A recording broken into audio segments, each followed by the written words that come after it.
She has a firm eye on developments back home, including the violence that gripped the country in the aftermath of former President Jacob Zuma's imprisonment. Definitely a saddest moment.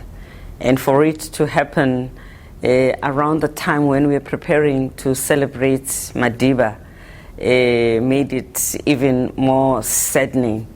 It was not totally unexpected that when the former deputy president goes to prison, some people may react, but not at this scale. Certainly, it was orchestrated. You could see that we did not respond as adequately as we could have. So you agree with this notion that it was an insurrection? Yeah, well, I agree. Definitely, I agree that it was an insurrection. Mlambo-Ngcuka suggested an all-of-society approach to pull the country out of its current malaise, particularly in addressing the vast inequalities evidenced in those who participated in the recent acts of looting. COVID was one space for us to reflect about the inequalities in the world and in our country.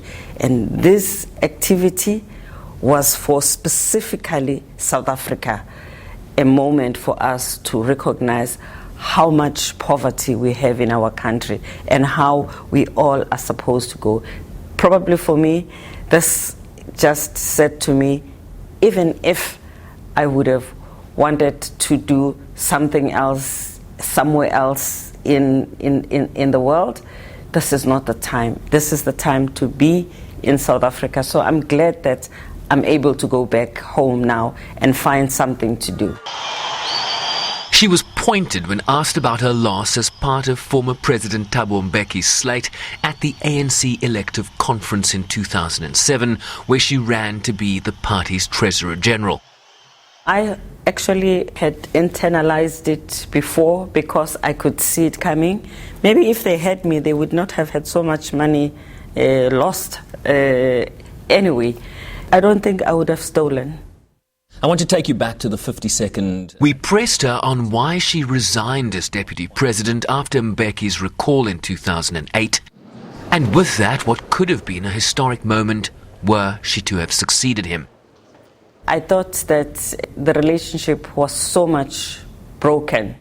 The relationship between whom? Between the group that won and those of us who were in positions that lost, that staying there would have just been a matter of time before they chucked me out.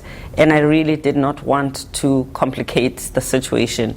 I also felt strongly that what happened to President Mbeki was unfair. So I sort of felt that my heart was there with him. There should be another way in which I could serve South Africa, but I was definitely saddened to leave my position at that time because I would have loved to serve more. She confirmed her brief membership of COPE in 2009, only to quietly return to the ANC some years later. I sort of joined and I attended the meetings. I think one or twice spoke at the meetings, but my heart was always with the ANC. And as she moves from a role advocating for women's leadership, among others, we asked if she had enough of a constituency to consider a future role of President of the Republic.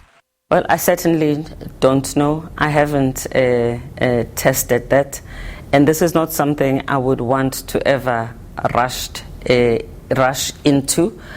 I think there's just so many things that I can still do without getting into full politics. And I'm actually quite old also.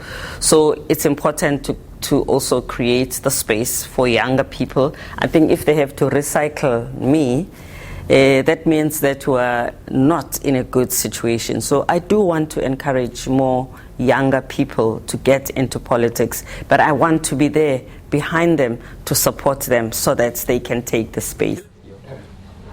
Her 2 terms as head of UNWOMEN ends August 17th. Sherman Bricebys, SABC News, New York.